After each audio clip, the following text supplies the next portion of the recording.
Madam, চা। কিষানের আওয়াজে চমকে উঠল মেঘ। সকাল হয়ে গেছে যে খেয়ালই করেনি।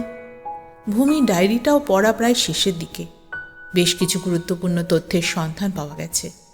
একটা নোটবুকে প্রয়োজনীয় তথ্যগুলো নোট ডাউন করে নিজের ব্যাগে ঢুকিয়ে রাখল।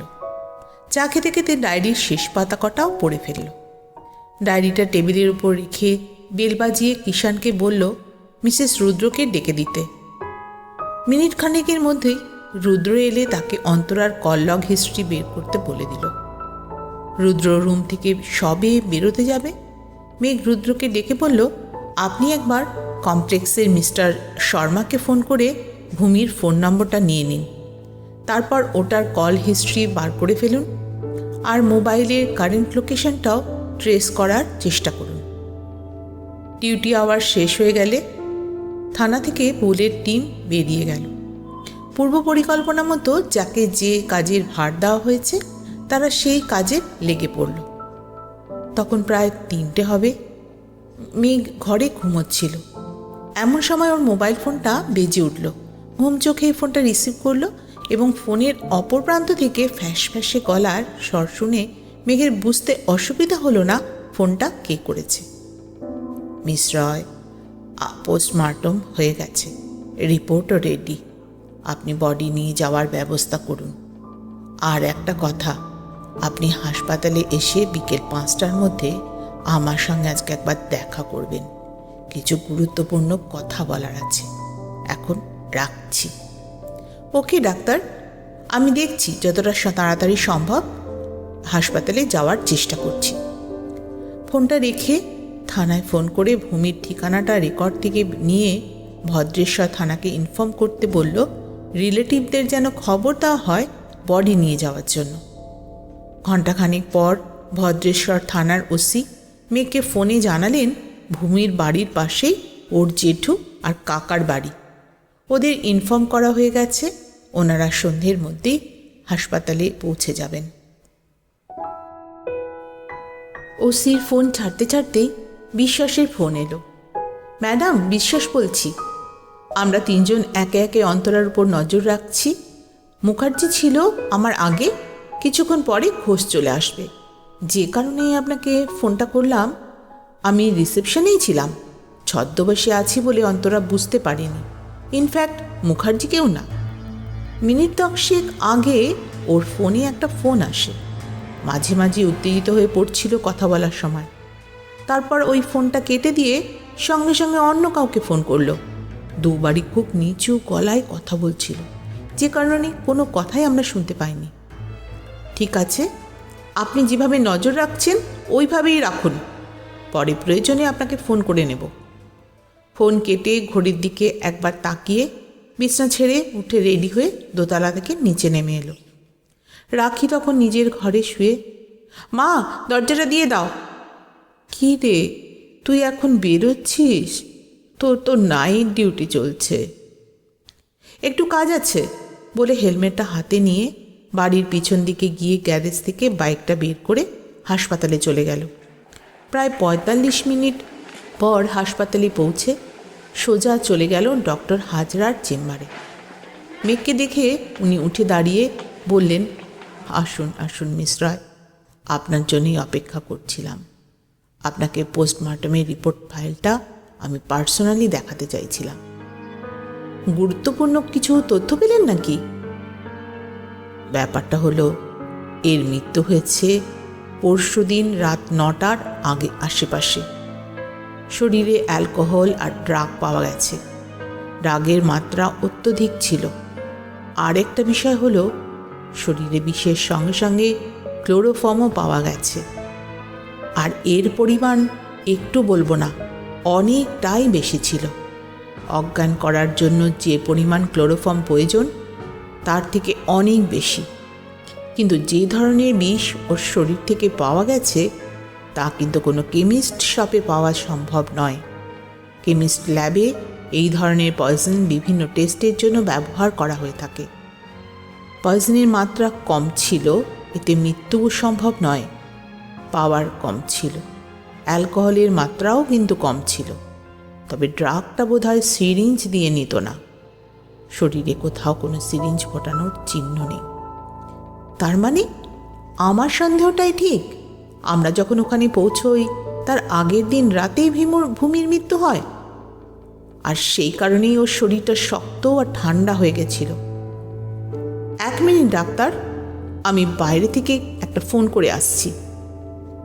হ্যালো মাল, আপনি ইমিডিয়েট আমাদের পুরো টিমকে ফোনে ডেকে নিন থানায়। বিশ্বাসকে ডাকবেন না, ও অন্তরার উপর নজর রাখছে। মালের ফোন ছেড়ে দিয়েই মেঘ ফোন করলো মিসেস রুদ্রকে। রুদ্র, আপনাকে যে যে ইনফরমেশনগুলো কালেক্ট করতে বলেছিলাম হয়ে গেছে? ইয়েস ম্যাম, একটা ইন্টারেস্টিং খবর আপনাকে দেওয়ার ছিল। বাহ, দারুণ, ওয়েল ডান রুদ্র। আপনি থানায় আসুন, আমিও যাচ্ছি। কুইক, কিছু অ্যাকশন নিতে হবে আমাদের। ফোন রেখে ডক্টর হাজরা চেম্বারে ঢুকে ফাইলটা নিয়ে মেঘ থানায় চলে গেল। যাওয়ার আগে বলে গেল ভূমির রিলেটিভসরা এলে যেন থানায় গিয়ে যোগাযোগ করে অফিসিয়াল ওয়ার্কসগুলো মিটিয়ে নেয়। থানায় পৌঁছতেই প্রথমেই মেঘ বিশ্বাসকে ফোনে জিজ্ঞেস করলো ছবির ছেলেটার কথা। মেঘের মাথা থেকে বেরিয়েই গেছিল কথাটা। ওদিকে বিশ্বাসও ভুলে গেছিল বলতে। বিশ্বাসের কথায় জানা গেল ছবির ছেলেটা সেদিন ফ্ল্যাটে আসেনি। গোবিন্দ মাল তখনও থানায় এসে পৌঁছায়নি। উনি, মুখার্জি আর বিশ্বাস বাদে বাকি সকলেই উপস্থিত ছিল। মেঘ টেবিলের একধারে বসে রুদ্রকে রিপোর্টটা ব্রিফলি এক্সপ্লেন করতে বলল। ম্যাডাম, আমি ব্যাংকে চলে যাই ফার্স্ট আওয়ারেই। ম্যানেজারের সঙ্গে দেখা করে ওই অ্যাকাউন্ট ব্যাংকের এবং কোন ব্রাঞ্চের জেনে সেখানে চলে গেলাম।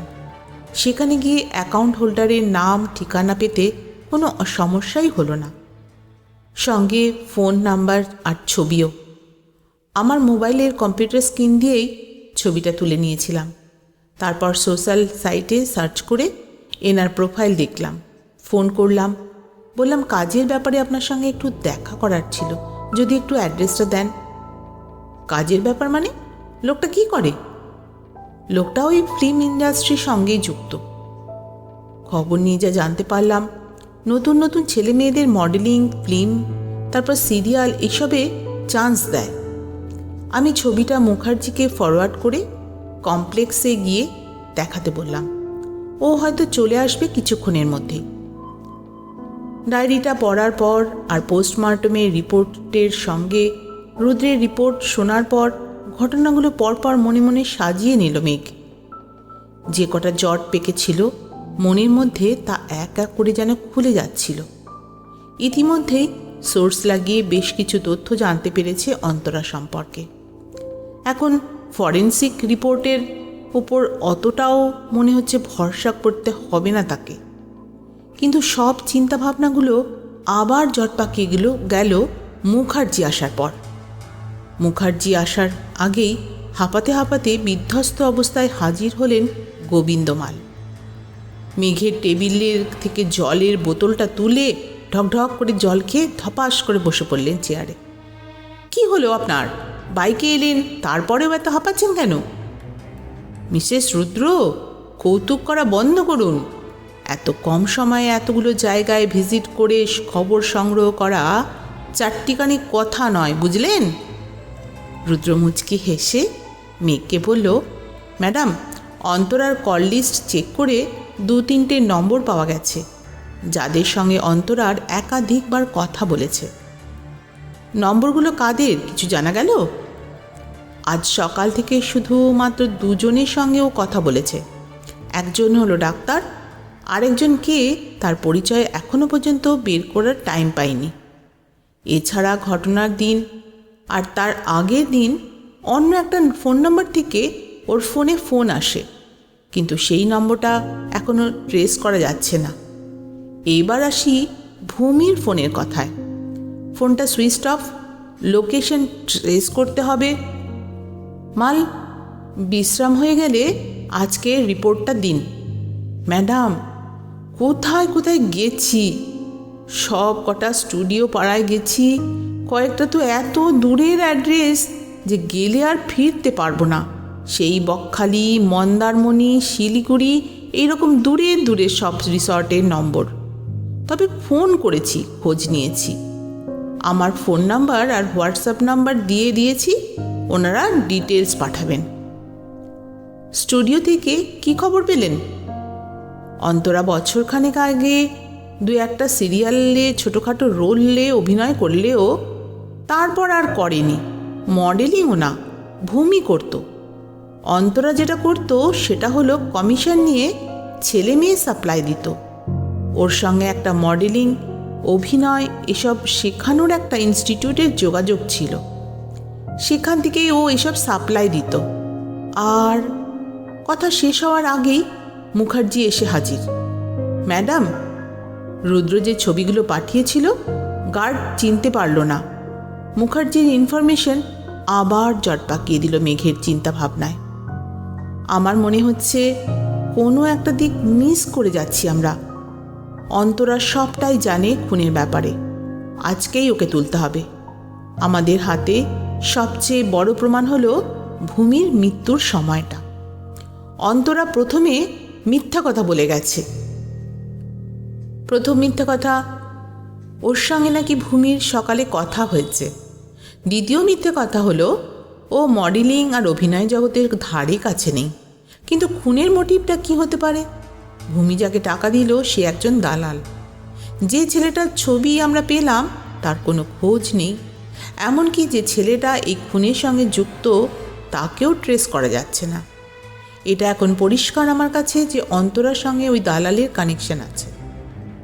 মাল মেঘকে জিজ্ঞেস করলো, পোস্টমর্টমের রিপোর্ট কি বলছে ম্যাডাম? ড্রাগ, অ্যালকোহল আর প্রচুর পরিমাণে ক্লোরোফর্ম ইউজ করা হয়েছে। ক্লোরোফর্ম অন্তরার কাছে কালেক্ট করা অসম্ভব কিছু নয়। ডায়েরিটা থেকে কি পেলেন? ডায়েরিটায় ইনফরমেশনগুলো বেশিরভাগ কাজের ব্যাপারে। কবে, কোথায়, কোন প্রডিউসার, ডিরেক্টরের সঙ্গে দেখা করতে হবে তার ডিটেলস তারিখ দিয়ে লেখা। তার মধ্যে একটা জায়গায় পেলাম অন্তরা বেশ কিছুদিন ধরেই ওর কাছে টাকা ধার চাইছিল। তাও তো 7 মাস আগের ডেট। গত 6 মাস যাবৎ ডায়েরিতে কোনো লেখা নেই। রুদ্র, আপনি ফরেন্সিক ডিপার্টমেন্টে একবার ফোন করে জানুন তো রিপোর্টটা কখন পাওয়া যাবে। আমি ততক্ষণে কয়েকটা কাজ সেরে ফেলি। রুদ্র, আপনি ওই আরেকটা নাম্বারে সন্ধান করে ফেলুন। আর মাল, আপনি নার্সিংহোমে টিম নিয়ে গিয়ে অন্তরাকে তুলে আনুন। কাগজপত্র রেডি করে নিয়ে যাবেন। মেঘের ঘর থেকে সবাই চলে গেলে পর মেঘ পুরো ঘটনাগুলো পরপর সাজানোর চেষ্টা করতে লাগলো। তারপর বেশ কয়েকটা ফোন করে ফেলল। ওদিকে নার্সিংহোমে একটা ঘটনা ঘটে গেল। বিশ্বাসময় মেঘকে ফোন করলো, ম্যাডাম, এদিকে একটা গণ্ডগোল হয়ে গেছে। ঘণ্টাখানেক আগে অন্তরা রিসেপশন ছেড়ে আমার সামনে দিয়েই প্রথমে ক্যান্টিনে গেল, তারপর সেখান থেকে রিসেপশনে না বসে ভেতরে চলে গেল। অনেকক্ষণ ধরে অপেক্ষা করলাম, ফিরল না। এই মিনিট 5 আগে একজন নার্স দৌড়াতে দৌড়াতে বাইরে এসে একজন ডাক্তারকে কিছু বলল। তিনি এখান দিয়ে পাশ করছিলেন। তিনি হন্তদন্ত হয়ে ভেতরের দিকে চলে গেলেন। আমার কেমন সন্দেহ হলো। আমিও গেলাম। ওদের অনুসরণ করতে গিয়ে দেখলাম ওনারা ওটিতে ঢুকছেন। ততক্ষণে ওখানে ভিড় হয়ে গেছে। আমিও ভেতরে গেলাম। প্রথমে আমাকে ঢুকতে দিচ্ছিল না। আই কার্ড দেখিয়ে ভেতরে ঢুকে দেখি অন্তরা মাটিতে পড়ে আছে। ডাক্তার পরীক্ষা করে বলল মারা গেছে।